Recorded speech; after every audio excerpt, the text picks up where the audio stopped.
نظر جھکی ہو شرم کا محفوظ ہو۔ حضرت امام باقر رضی اللہ تعالیٰ عنہ سے کسی نے کہا حضور مجھے کوئی ایسی نفلی عبادت بتائیں جو سب عبادتوں سے افضل ہو، میں وہ والی کرنا چاہتا ہوں۔ لوگ کوئی وظیفہ بتاتا ہے، کوئی وظیفہ بتاتا ہے، کوئی وظیفہ بتاتا ہے، تو مجھے نہ آپ نفلی عبادات میں سے وہ عبادت بتائیں جو سب سے زیادہ افضل ہو۔ تو امام باقر رضی اللہ تعالیٰ عنہ فرمانے لگے رزق حلال کمایا کر اور شرمگاہ کی حفاظت کیا کر، یہ سب عبادتوں سے افضل عبادت ہے۔ ان دو چیزوں پر توجہ دیں۔ پتہ کیا ہوتا ہے کہ انسان جب کسی چیز کو دیکھتا ہے نا، یہ جو حکم دیا گیا نا نظریں جھکا کے رکھو، جب انسان کسی چیز کو دیکھ لیتا ہے اور پھر اسے بھا جاتی ہے، پھر اس کے لیے انسان کا ذہن، دل، طبیعت منصوبہ سازی کرتی ہے۔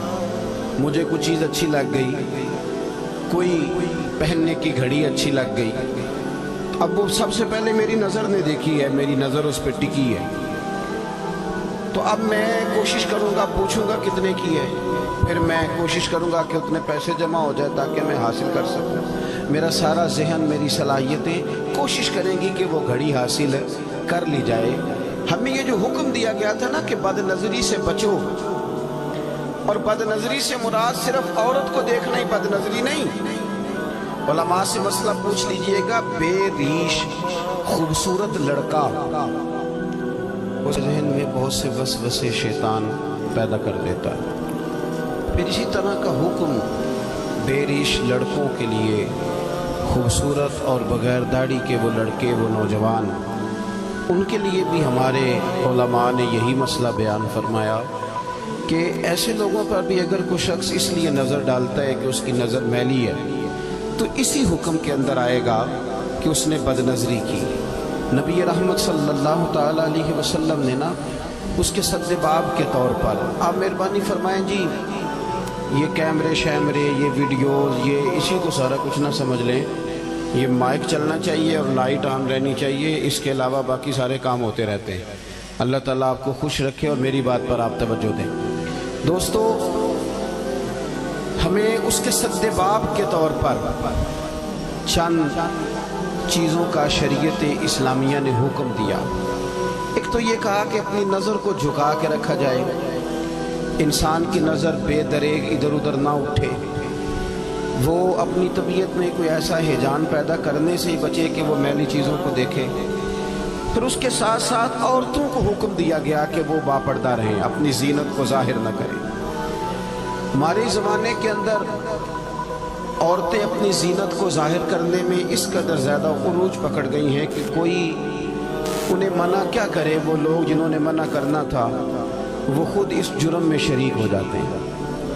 عورت کے لیے یہ حکم تھا کہ وہ بن سنور کے باہر نہ نکلے، اپنی زینت اپنے خامند کے علاوہ کسی پر ظاہر نہ کرے۔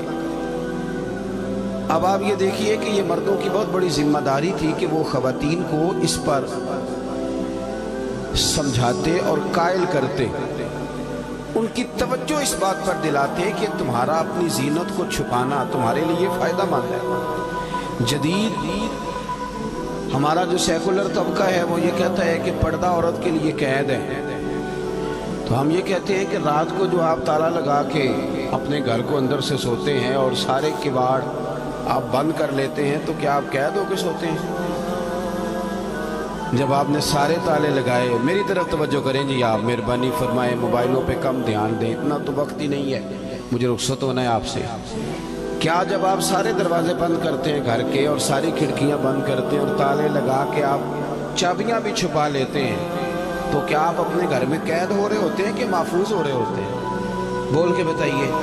چلے کچھ بھی نہیں ہوتا، اگر آپ بولیں گے تو میرا وعدہ ہے کچھ بھی نہیں ہوگا۔ قید ہوتے ہیں کہ محفوظ ہوتے ہیں؟